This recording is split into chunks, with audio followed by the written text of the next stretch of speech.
Dr. Jut Wynne. Welcome to our library. We're very happy to have you here, and it's a pleasure to be together again after all this year. Ο Jut και εγώ ήμασταν συμφοιτητές στο Πανεπιστήμιο και έχουμε δουλέψει αρκετές φορές παρέα σε project που είχαμε στη σχολή. Μετά από 20 χρόνια ξαναβρισκόμαστε εδώ πέρα που θα μας μιλήσει για τις ιστορίες που έχει συλλέξει μέσα από 4 project που έχει χρηματοδοτήσει η NASA για την ανίχνευση σπηλαίων. Οι ιστορίες αυτές και τα διδάγματα που βγήκαν από τα περιστατικά που μελετήσαν στα διάφορα σπήλαια στις 4 υπήρους του πλανήτη, ουσιαστικά εξελίξαν την τεχνολογία που χρησιμοποιείται στον χώρο αυτό, η οποία αποσκοπούν να χρησιμοποιηθεί για την ανίχνευση σπηλαίων στον Άρη. Με το μότο ότι αν υπάρχει ζωή στον Άρη, αυτό θα το μάθουμε από τις σπηλιές. Έτσι ξεκινάει την ομιλία του ο Jut Wynne και... You're ready to start? Yes. Yes? So, we're looking forward to listening to you. Thank you, Mariana. Yasu, Efariso. Yes, of course. That is about the extent of my Greek right now. I know a few other things that Mariana has taught me over the past few days, but that's all I've learned so far, so unfortunately I cannot present today in Greek. But what we can do is if I speak too fast, or if I say something that you all don't understand, please interrupt and ask me to explain. Because I don't want to, I will try to speak slowly and in a way that everyone understands, but if you have any questions, just please ask me. So, as Mariana might have said, she was speaking Greek, and I don't know exactly what she said about me. Hopefully it was good stuff. But I'm going to be discussing how to detect caves on Earth, and the implications, the future implications of looking for caves and exploring caves on other planets in our solar system. And this is a project that we started in 2005. So it's been, and as most projects, long-term projects work, you have money and then you don't have money, and when you don't have money, you don't work on the project. So the project has been off and on for about 12 years now. So the way I would like to talk about this, the past 12 years of work, is we're going to break this up into 5 different phases. Some of this is still in the developmental stages, but the first part of this talk, we're going to talk about terrestrial cave detection, how to detect caves here on Earth. And then taking the lessons that we've learned from detecting caves here on Earth, we're going to examine and explore how to detect caves on other planets. And then it gets really neat and exciting, in my opinion, because from there, then we're going to talk a little bit about robotics and some of the current technologies that are being tested right now that may one day ultimately go into a cave on another planet and look for evidence of life. There's also a couple of other things that we're looking at as well. I'm involved with researchers and engineers at Johnson Space Center. It's a NASA research center in Houston, and we're looking at developing spacesuit technologies and other related equipment to where one day speleonauts, not astronauts, but speleonauts can go into caves and work and live safely. And then finally, as part of this, looking at how humans may one day colonize caves and why humans will return to being cavemen and cave women when we first start to explore the solar system in terms of setting up and establishing colonies. But first, I'm an ecologist, and that's my background. I have a PhD in ecology, and when I first started this whole idea of looking for caves using thermal remote sensing, it was in 2000, and I was looking at it from a biological conservation perspective.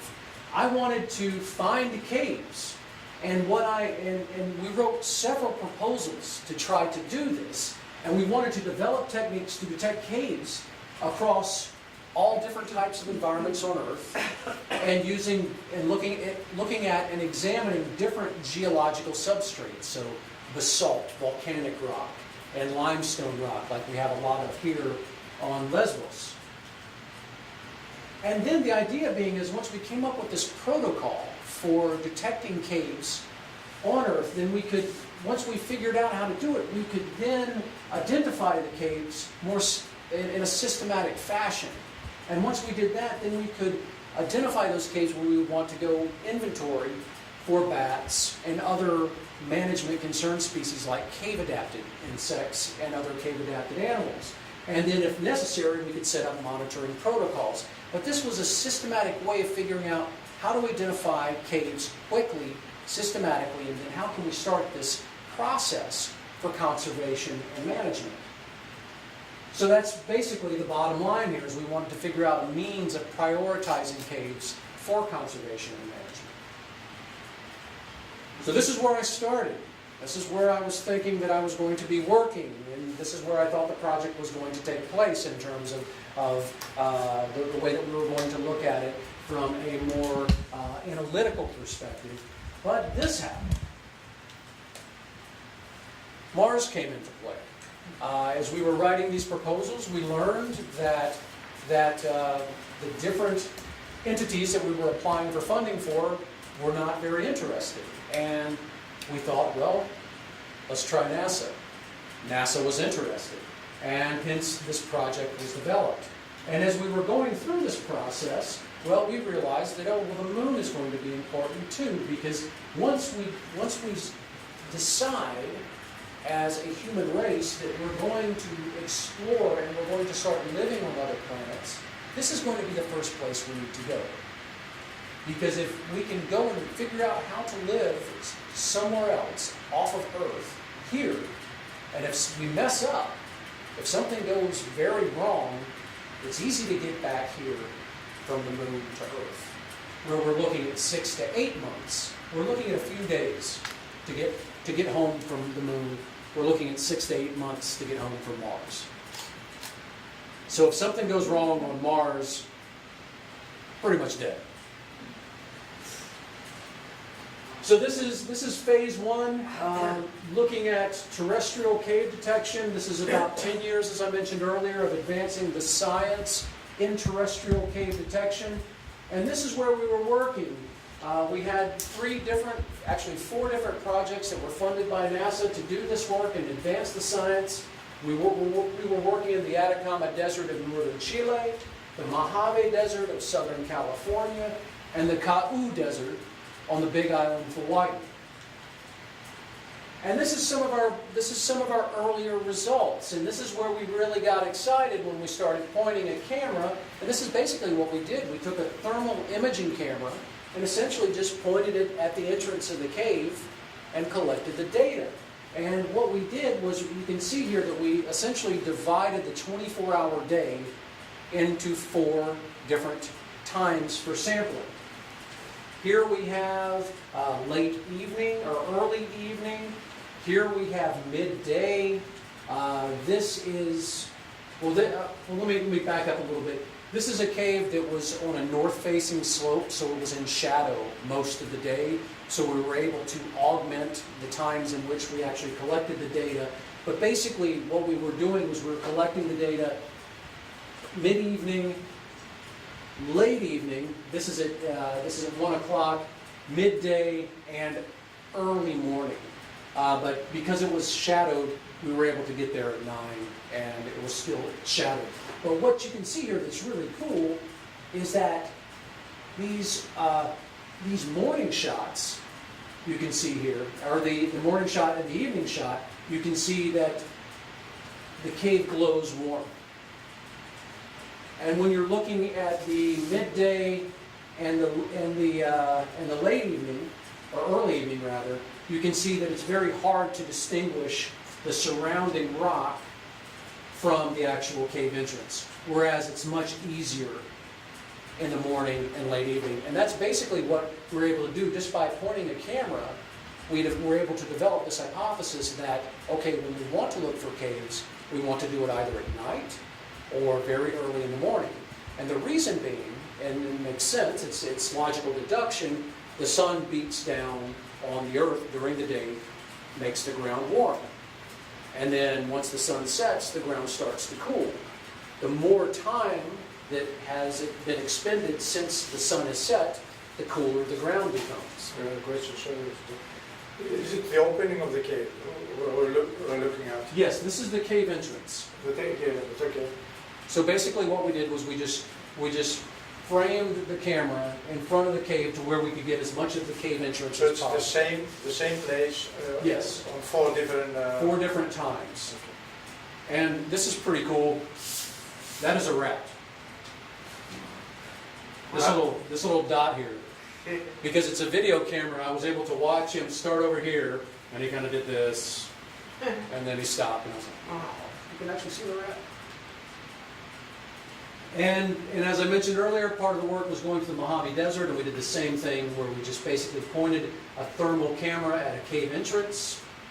And then in addition to doing that, what we did was we put temperature instruments in the entrances of the caves and also on the surface. And this was basically, it was a proof of concept. We just wanted to see, okay, we think this is going to work.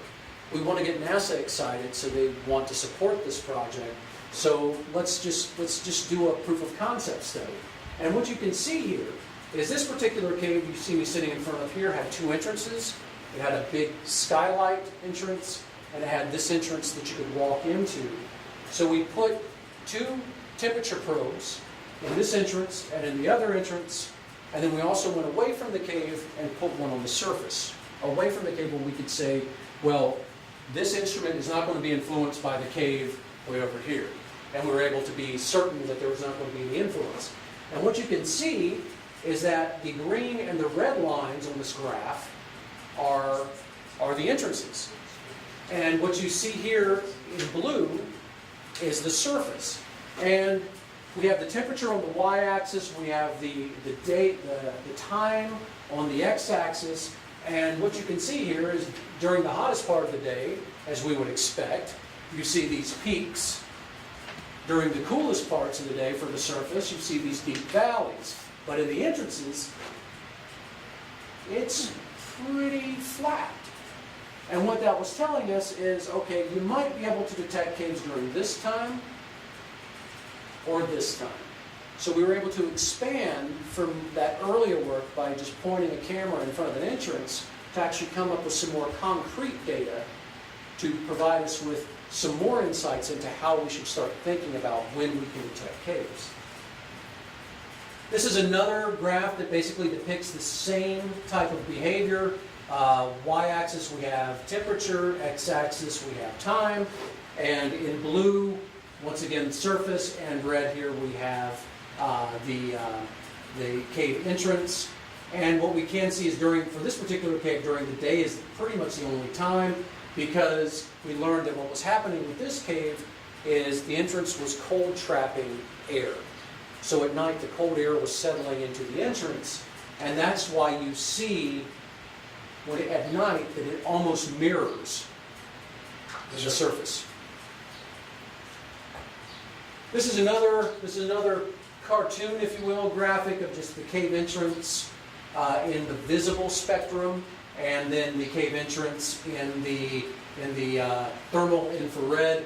And this is the same 2 caves that you saw earlier from the Atacama Desert in northern Chile. And once again, you can see different. You can see the cave. You can see the surrounding rock. You can see the cave entrance here. And you can see the surrounding rock. And you can clearly differentiate between what is rock and what is cave entrance. So then what we did is we slowly but surely became more complex with our experiments because we were developing more ideas, more questions. And what we started doing is we went to this area. This became one of the areas that we sampled the heaviest over the course of several years. This is a lava bed in Southern California in the Mojave Desert. And you can see here this is a thermal camera that was developed by NASA Goddard Space Flight Center, my good friend Dr. Mirzi Jabfallah. And what we did is we started pointing this camera at the lava bed and collecting a lot of thermal images. What we had the ability to do for this particular study is we collected, it was 122 images over a 24-hour period. So we collected the images every 10 minutes. And what we did is we layered those images on top of one another, and we did what is called a principal component analysis. And are you familiar? So basically the easiest way to describe it is it's a cluster analysis. So basically you're taking the data and you're feeding it into this program, into this particular test, and what it does is it spits out these results and it plots everything that's similar in groupings. And what we can see here is we have the results of this principal component analysis, and we're looking at, I don't want to get too much into the science here, but we're looking at these two different PCA coordinates that we're looking at. And what we have here is we have an actual tunnel, which is about a 15, well actually it's about a 25-meter tunnel that has this large entrance and then has a narrow entrance on the other end. And then we have an actual cave. And what we wanted to do was say, okay, can we tell the difference between what is not a real cave, a tunnel cave, and an actual deep cave? And the reason why this becomes increasingly interesting is because once we get to the point of looking for caves on other planets, we're going to have a lot of different categories, but we can really divide it into two. One, where we can put humans. Two, where we can look for life. Looking for life, you're going to want the deeper, more protected, more buffered caves. The ones that are more shallow, the ones that have bigger entrances, well, you could insert an inflatable habitat, and speleonauts could actually live in those. So the first one up there is a tunnel. A shallow one. It's a shallow one. This is an actual deep cave. This is a color composite where we took the data layered on top of each other. There was 122 different images. This is where we just extracted the information associated with the cave here just to make a nice little picture. To explain this a little bit better, we have blue is the cave, is the tunnel. We have red as the actual cave. And then what we did is we randomly grabbed pixels from the surface to compare to. And what you can see here is you can see these clear clustering of these different groupings. So that told us that, okay, for this particular example, we can tell the difference between a tunnel cave and an actual deep cave. And this cave is on the order of, about 75, 80 meters in length. So this is a pretty substantial cave. And our next, I guess pretty much the culmination of the work in the Mojave Desert was this mission right here. And what we did is we flew 2 aircraft missions with this plane. This is my friend Mirza Jabfallah, who designed the thermal camera that we used.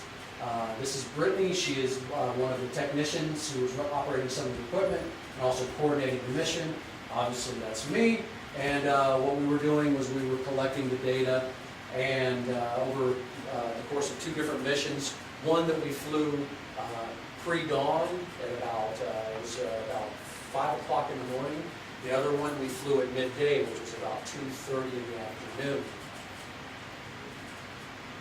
And this is a wonderful 2-minute documentary that NASA did on the project. And this actually ran on NASA TV, I think, June of 2011.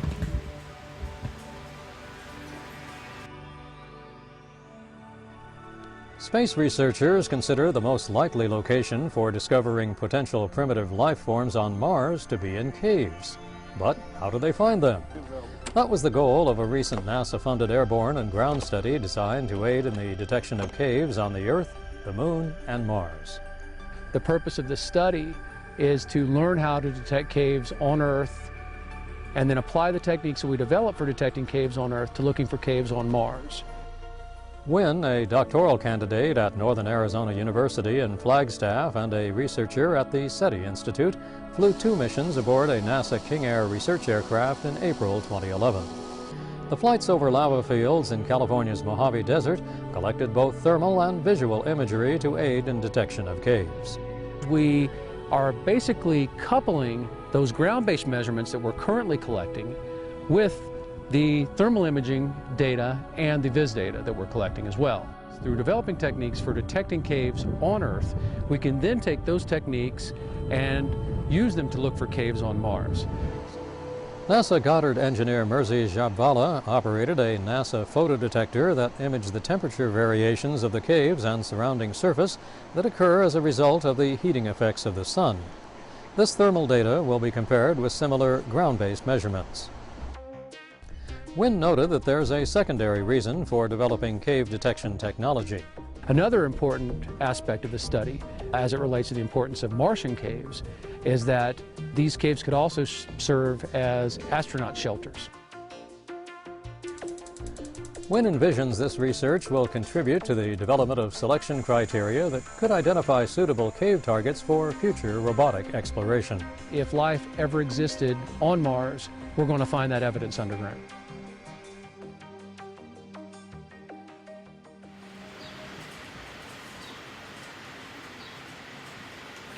That's how you mean that by discovering a cave, for example, in Mars, it's a suitable habitat for human beings because of sun radiation, or what? Is it better for men to live underground? I want to explain that to you in the next few slides. But yes, it is for protection. Okay. And there are several variables that I'm going to explain in detail as to why. And also, in terms of looking for life, it's for the same very reasons. The surface of Mars is essentially sterile. So we want to go where the most likely place we'll find that evidence, and that's going to be underground where it's somewhat buffered. So that's the long game. Getting near the water, Of which course. is the north and the south. And also potentially the equator. Yeah. Oh, there is water there. We believe there is. So this is, I mentioned this, we were speaking earlier, and I mentioned a paper that we're working on right now. We're almost about to submit it to remote sensing of environment. And what we did was we took that thermal data that we collected with this mission that this NASA video just described, and I had a very good friend of mine that I've worked with for well over 15 years now with these type of questions. And he came up with the idea. He was like, well, thermal imagery is just, when you look at individual pixels, they're number values. They're, depending on what we're looking at, it has a number value from 0 to whatever the highest value is for that particular image. And that's what a digital elevation model is. But with digital elevation models, those number values are associated with elevation. With thermal data, it's associated with heat. The lower numbers being cooler areas, pixels, the higher numbers being warmer pixels. So what we did is my friend Jeff said, well, hey, let's apply this technique and see what happens. And it was quite brilliant, because what we did was we looked at these different layers, and we have these different layers explained here in this graphic. And the first one is called topographic position index. And as you can see here from the slide, we're looking at the relative value of a specific pixel, and then we're comparing it to the average value of a neighborhood of pixels. So it's what we call a neighborhood analysis. So we're looking at how they compare. And we're developing a layer based on that, a layer for analysis. Our next one is called thermal gradient. And what we're looking at is we're looking at the rate of change of a given pixel. And what this thermal gradient does is it really is informative in telling us where temperatures change quickly. And we created this other layer. The last one was curvature, and this is the rate of change in slope of the thermal surface. And what it depicts, and you can kind of see here, is it creates concavity, which is represented by dips or valleys, and that would be colder areas, and then convexivity, which is going to be peaks or hills, and that's going to represent warmer areas. And the idea being is we're going to take these, in addition to just the raw thermal data, where we're not doing anything, we're not applying any of these slick GIS techniques to the data, and we're going to analyze all of these different layers in a multivariate analysis. But before we could get to that point where we actually conducted the multivariate analysis, we then set up this sampling strategy for looking at these different pixels. And what you see here is we were basically looking at varying distances from the cave. So we have 8 distances starting at the centroid, the center, and going out. And then what we were doing as we were going out was we were taking those average values for each one of those layers based on here, here, and then we were radiating outward. So what we wound up with was, and I need to back up here. We did this for both the caves that we knew existed in our data set and for the surface, because we wanted to compare what were caves to what we knew definitely were not caves. So we had these 2 data sets that we were comparing. And it became a little more complex in terms of our analytical framework, because first we had night imagery, as I mentioned earlier, that we collected before the sun came up. We had the day imagery. And then what we did is we decided to subtract the night imagery from the day imagery to create this difference layer. So then we had all these different data sets and this big multivariate framework that we then had a statistician that was on the team to start to look at this in a very complex statistical framework. And we ultimately had 32 variables radiating at distances from the centroid from those 5 train analysis layers, and we came up with these results from our logistic regression. And the one thing that I don't want to get steeped in the statistics of what we did here, but what I would like to point out are the results, because the results are what are really cool. These are correct detections. So we were able to see for this particular case, we had 23 caves that were correctly detected, 5 of which were misclassified. Here we had 9 misclassifications of landscape, and we had nearly 1,000 that were correctly detected. So to back up a little bit, you can see here that we had very high detectability. We had very high success in our ability to differentiate what was a cave versus what was simply the surface. And this is where all of us got really excited when we were analyzing the data, was because we were able to see, okay, my gosh, you know, we have these very high rates of success in detection and low error rates, these low misclassification rates. So what we did here is we used a subset of that data for the analysis. So basically what this is telling us is that our next step for this work is to examine a larger data set. We'll be doing that in subsequent years, but what we want to do right now is get those results out, get those into peer review, and continue to move forward. But really our end game for cave detection is what we want to do is we did this a little bit in 2011, but we didn't have any success yet, is come up with a feature recognition algorithm. So to where we can tell the computer to look for a cave based on these different variables that we're using to define a cave.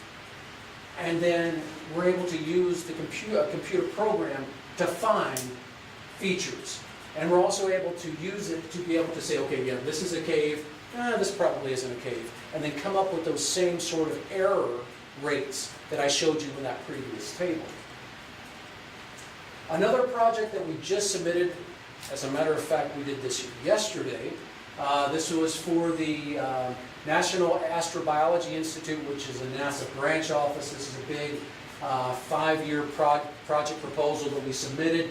And we're basically looking at biosignatures occurring within Earth caves, and we're also testing instrumentation to define the type of instruments that we want to use for looking for evidence of life on caves on other planets. So we'll probably have about 3 to 4 months before we'll learn whether or not we were successful with this big project. But this is one of the areas that we're looking at. And you had mentioned earlier, you had asked about ice. This is one of the sites that we're wanting to look at, or one of the cave types that we want to look at rather. And these are on the Big Island of Hawaii on Mauna Loa, which is really cool when you think about it, because we have ice caves in a tropical environment because it's at such a high elevation.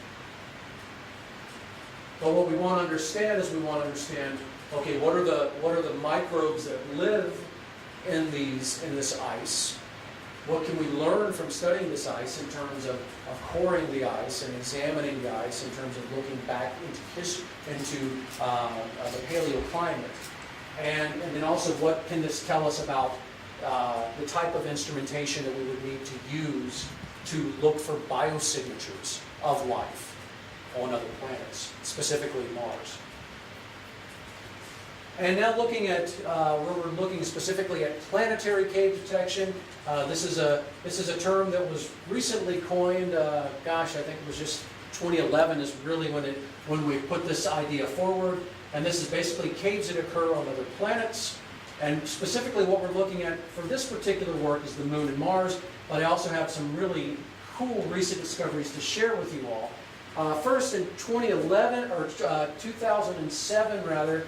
I was part of a paper defining and examining the first set of vertical pits on the Martian surface. And what we have here is we have 3 different images. The first here, A, is a visual spectrum image. You can see here, this is a deep, dark, what appears to be a deep, dark shaft. And this is at 18 meters, so this is a fairly high resolution image. And what we have here is we have the thermal IR images that are at 100 meters, so quite coarse. But what I would like to point out here is that this particular image was caught at captured at 1500 hours midday. This one was captured at 0400 hours. We kind of lose the cave in this because the surface is quite warm and we believe that it's masking the cave entrance. However, at night, when the surface is sufficiently cooled, that cave entrance glows. So it's quite bright when we look at it in the nighttime or pre-dawn imagery. And one really interesting thing about this work pertaining to the caves on Mars is my colleague Glenn Cushing's. You can see here that he's published quite a few papers on this subject. They have now defined over 2,000 cave-like structures on Mars. So we have a lot of sites that we could potentially explore in the future to look for both evidence of life and to evaluate those features as being potential suitable habitats for speleonauts to ultimately one day colonize. You questioned this earlier. This is a map of the entire planet of Mars, and what we're looking at here is we're looking at areas, and this is basically a contour map, and what Kai Williams et al. Did in 2010 is they basically developed this modeling framework to identify those areas that ice caves, if they exist, where can they exist on Mars. And what he was able to come up, what he and his colleagues were able to come up with is that one of the most viable places to look for caves with water ice would be in this equatorial region of Mars. Turning our attention to the Moon, colleagues of Junichi Harayama and some others have now identified over 200 cave-like features. And you're probably seeing here, just looking at these features and these, saying, oh, they're quite similar. And we believe we're classifying these as pit craters. These are deep vertical shafts. Some of these tens of meters deep, some of these tens of meters across. They're very large structures. We do not know. There's been some work done that is looking at some of these overhanging rims here of the entrances to see whether or not the caves, whether or not there is actually a cave that goes beyond the lips of these features. Actually, I don't have an image of this for the Moon, but some colleagues of mine just did some gravimetry work, looking at gravimetric anomalies, and they looked at some of these features and were able to find kilometers of what they believe to be cave passage associated with some of the caves on the Moon. So that's pretty exciting stuff. So we do know that that we do have caves on the moon. These are potentially places where people could live one day. Obviously, we're not going to be looking for life on the moon, but that really gives us the opportunity to start honing our craft, if you will, in terms of figuring out how best to start developing the technologies to one day go to Mars. This is something else that is quite exciting. This is Enceladus. This is the surface of Enceladus. And what you see here, these streaks, are basically ice plumes. Geysers. Ice geysers, exactly. And what is going on here, this Enceladus orbits Saturn, and what happens is the tidal forcing associated with that orbit is creating energy, and that is what's driving these very large geysers. And what we've been able to demonstrate with the science is that these ice plumes that you see here are associated with a liquid ocean. Water, Yes, and what is between this and the liquid ocean? Well, these are networks of caves. These are ice caves. So we have ice caves, if you will, these big ice fissures that are associated with these ice plumes, these ice geysers on both Enceladus and on Europa. This is really neat. This was revealed about 3 years ago. This is a cryovolcano, an ice volcano. This is the primary vent associated with an ice volcano on the surface of Pluto.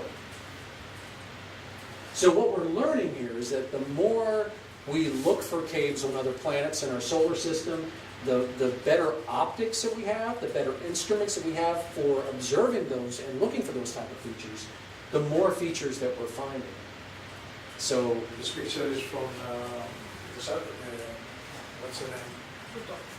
No, it's Pluto, but it's taking from space. yes, It's from. it's an orbiter. It's an New Horizons was the platform. Okay. So yeah, they're That's New Horizons. yeah. So it's actually capturing the. I was thinking about Hubble telescope, but it won't be. Oh no, this is It's actually way this is a too spacecraft. far, That's, yes. So it's we're finding caves across the solar system is basically what we've learned over the course of the past 10 years. Yeah.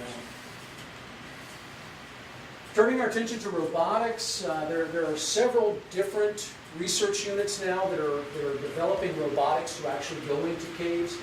Some of my colleagues from Tohoku University in Japan are testing these types of rovers. Basically, this is the mother rover, this is the baby rover, and they're tethered together. This one goes up to the cave, and then this one will actually go into the cave. And Tohoku was actually a Google X Prize recipient to further this technology. And this is actually, this has an actual lunar application. They're actually developing robotics for going into caves on the moon.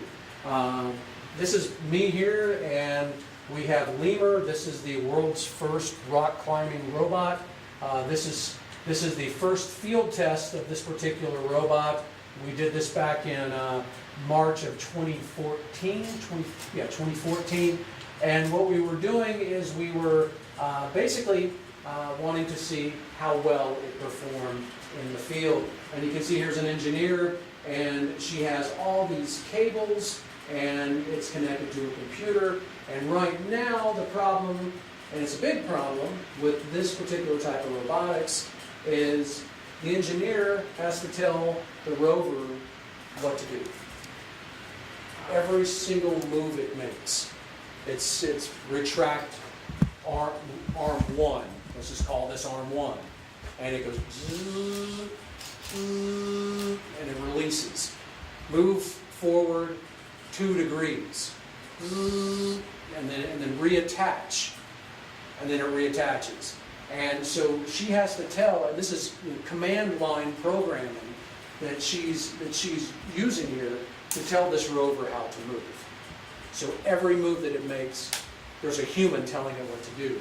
And the future of this type of robot, especially given this very challenging environment, is that it needs to know, it has to have artificial intelligence. Autonomous. It has to be, we believe, we would go so far as to say semi-autonomous. I don't think it would be, we would be able to have complete autonomy, but it does have to be able to figure things out. And much like a rock climber figures things out. They're called, for rock climbers, we call them problems. And you see a problem, it's a difficult area, and you have to figure out, okay, I can put my arm here, my hand here, okay, yeah, my foot's going to go there, and you're mapping all that out in your head. And that's what we have to train these robots to be able to do the same thing. They need to be able to figure out how to move through a cave.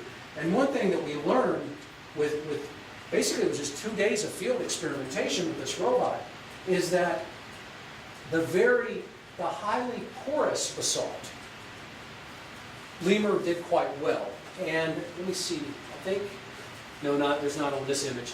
But you see each one of these toes, there's about 7 spines, sharp spines. And that's what it's grabbing onto. That's what it's grabbing, that's what it's using to grab onto the cave wall. And each one of these are toes, each one of these has about 7 spines. And for the robot to be able to make a move, only about 10% has to be engaged. They've been able to calculate that and determine that, okay, you have about 10%, you're able to, this arm is considered good, this one can move. What we found is that the porous rock, those spines grab onto the cave wall quite well. But if you have something that's very glass-like, very smooth, Lemur can't move. It grabs, it slips, it grabs, it slips. So that's another part of this semi-autonomous decision-making that we need this robot to be able to figure out, is it needs to be able to say, oh, that's too smooth. This, too smooth. I can't move across this. I need to move over here. This is something, this was done 2 years ago. We were really excited about this. This is work that a good friend of mine, Aaron Parness at NASA's Jet Propulsion Laboratory, has been very involved with. You can see gecko grippers moving on up. What we have here is, in addition, so what Lemur does is for climbing rock, it has those spines. For climbing on the exterior of a spacecraft, it has this gecko technology. Mimicking an animal. Mimicking an animal. So yes, it's able to grab onto smooth surfaces and walk across it. Right now, Lemur is at the International Space Station. They are testing this robot. And the idea being is that one day it will be a real-life R2-D2. It will be able to, we'll be able to say, okay, R2, go out there and tell me what's wrong with the spacecraft. And it'll be like, beep, beep, beep, beep, and then it'll take off across the spacecraft, and it'll be able to examine it, and it will be able to, if repairs need to be made, maybe the earlier versions, we'll just be able to report back, via video link to the astronauts working on the inside of the spacecraft, and say, okay, now we need to go out and repair. And one day, we believe that this rover will be able to do the repairs. Looking at human-based missions to Mars and exactly what that involves and where we are in terms of getting humans to Mars. These were some quotes that were put out in about 2014. This is the NASA's SLS Space Launch System. This is basically Apollo on steroids. And this is the SLS is a spacecraft that NASA states will be taking humans to Mars and ultimately beyond. And where we are in terms of getting there, and we've heard this repeated numerous times by different NASA folks, is it sometime in the 2030s. Well, I'd really like for that to be the case, but I'm kind of dubious. I doubt that that's going to happen in the 2030s. But this is the spacecraft that NASA is designing that will be taking humans to Mars if NASA is able to do it by the 2030s, perhaps. Elon Musk is moving faster than NASA nowadays. Yes. And SpaceX. Yes, and that's my. This is Falcon Heavy. This is the rocket that is comparable to the SLS system, And I believe firmly that when we go to Mars, it's going to be largely led by Elon Musk and his SpaceX organization. And that is because they're the ones making all the progress right now. NASA is not making as much, they're not making progress at the speed in which they should to really meet that 2030 timeline. So yes, you're absolutely right. Most likely it's going to be faster than yes. Yeah, right now Falcon Heavy is slated to first launch sometime this summer. That timetable could shift again. It's shifted a few times already. But that is the plan right now, is to test launch Falcon Heavy sometime during the summer. This is something that I'm presently working on with folks at the Johnson Space Center, and that is developing spacesuits and related equipment to actually go into caves on Mars, figuring out what is the toolkit that we need to be able to go into a cave on the moon, on Mars, and be able to do it safely without basically being injured or killed. And I refer to the toolkit as like a Batman toolkit. You know, you have something on, you have this grappling hook on your belt, you pull it out, you shoot it up to this ledge up here, and then you push a button, and you have a mechanical or an electronic winch that basically pulls you up to that ledge where you need to be, and you're able to move through the cave safely and efficiently. And this is an artist's concept here that shows something similar to that. Obviously, he's being pulled up by some sort of mechanical device which he is not operating because his hands are clearly free.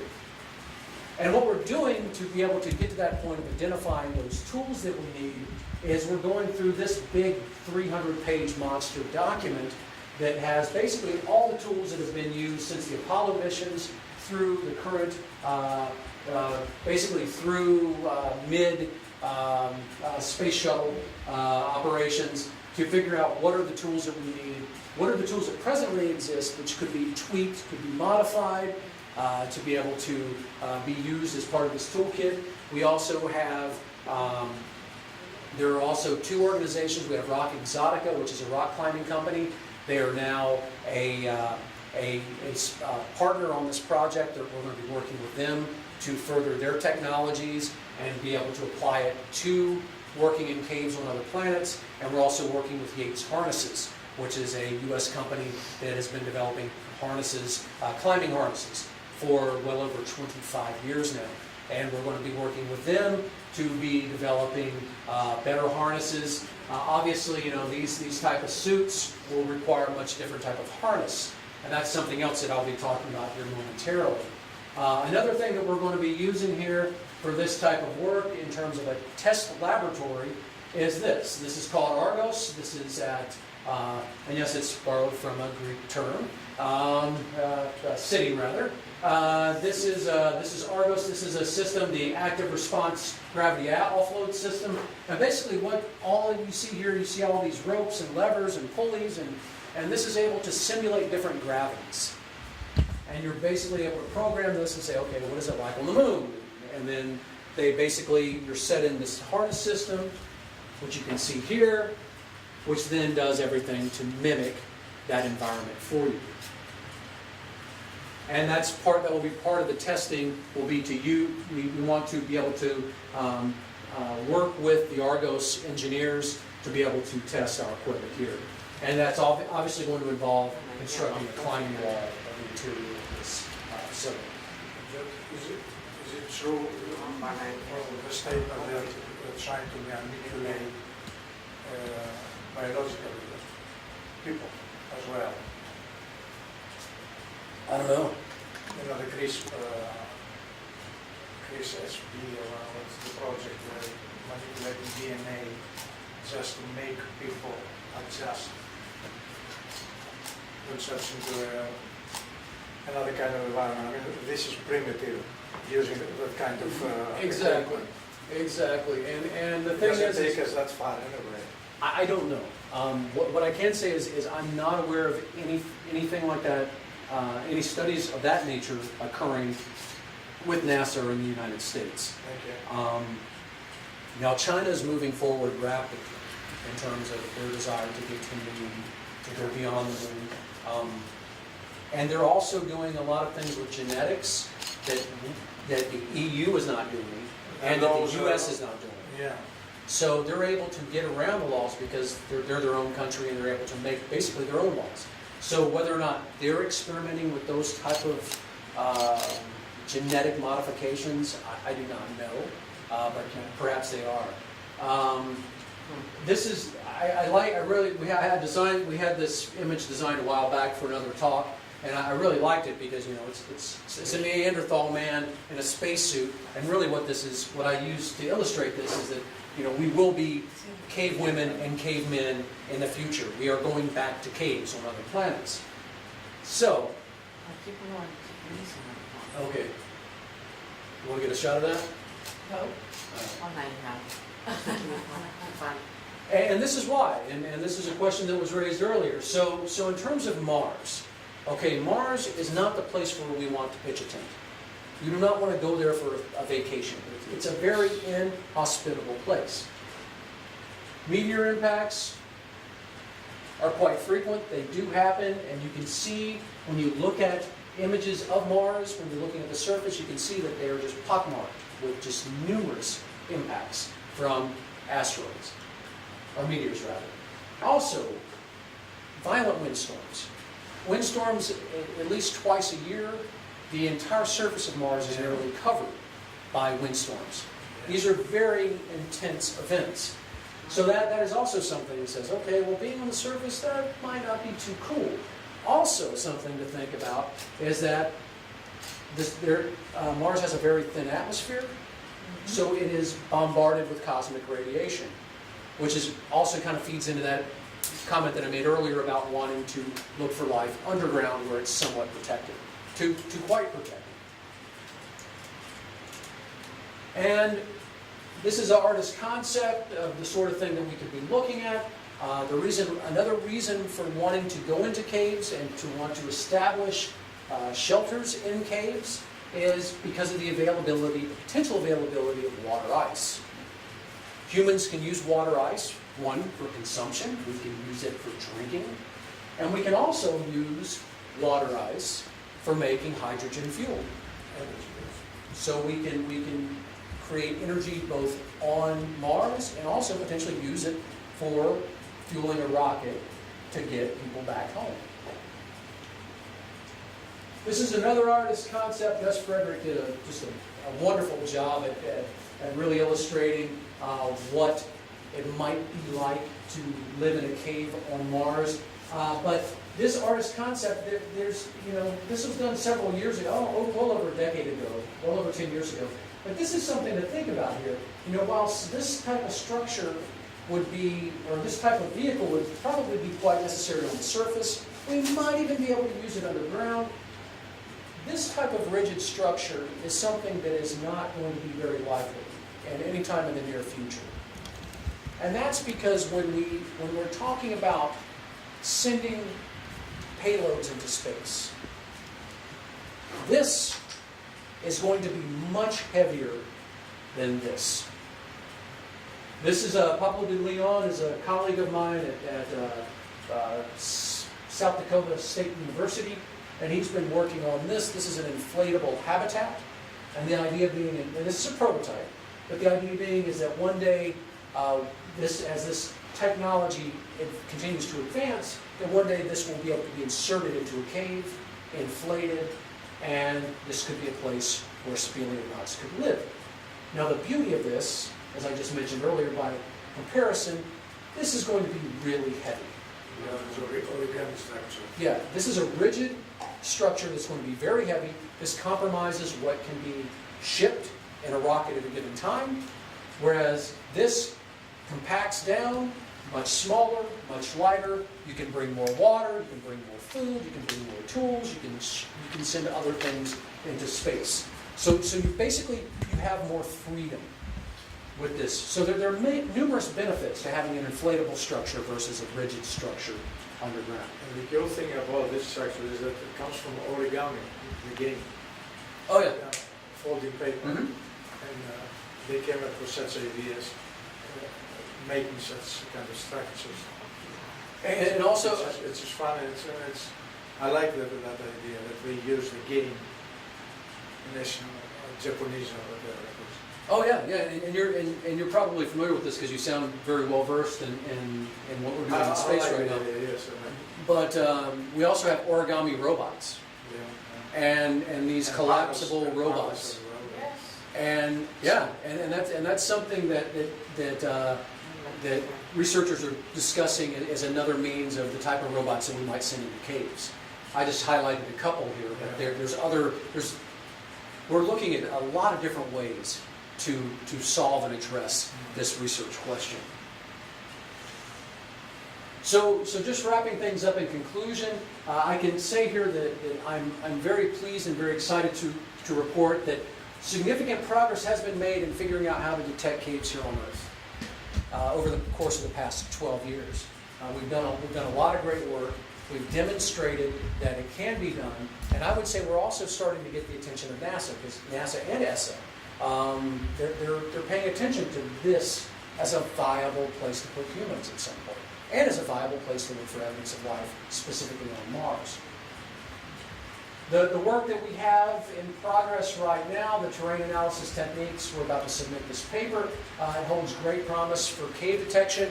And what I would like to say is you know, when we're figuring out how to detect caves, I kind of refer to it as a construction worker, right? A construction worker wears a tool belt, and he has a hammer, he has a drill, he has a chisel, he has a lot of different tools that he's carrying on his belt to build a house. And that's what we're doing here. This is going to be one of the tools that we can use. It's not going to be the tool, but it'll be a tool that we can use to better detect caves as we move forward. And this is also something really neat, is that the improved optics of spacecrafts and just the sheer number of spacecrafts that we've been sending to examine other planetary bodies across our solar system has shown that, golly, everywhere that we look for caves, we're starting to find them. In some places where we're not looking for them, we're like, wow, that's a big hole, what is that? And it turns out to be a cave. Robotic technologies are moving forward, and also working safely underground on other planets is going to require significant financial investment, and that also goes for robotic technologies, and it also goes for these inflatable habitats and other habitats that we can use to one day insert into caves. All of these different techniques for getting us to becoming a multi-planet species is grossly underfunded. They're not being funded at the level to actually bring this to reality. And I would go so far as to say that where we are right now, saying that we're going to go to Mars by 2030 is very unrealistic. Well, with Trump. Actually, Trump. He's standing around now. No, he is a fan of space. He wants to go to Mars. Surprisingly so, and it's great news that he does. I'm very pleased with that. But the thing is that a saying in the U.S. is where the rubber meets the road, right? So the rubber is not meeting the road yet in terms of getting us to Mars, because we don't have these technologies to associate getting us to Mars. Okay, we might have the spacecraft, but we have the spacesuits. The spacesuits have been virtually unchanged since the Apollo missions. Do we have the robotic technologies to examine caves? Do we have the tools to live in caves? Do we have the habitats to live in caves? And right now, the answer is no, we don't. So, once again, this is a bit of just a further emphasis, but settlement of other planets, becoming a multi-planet species will involve us returning to caves. We will be cavemen and cavewomen.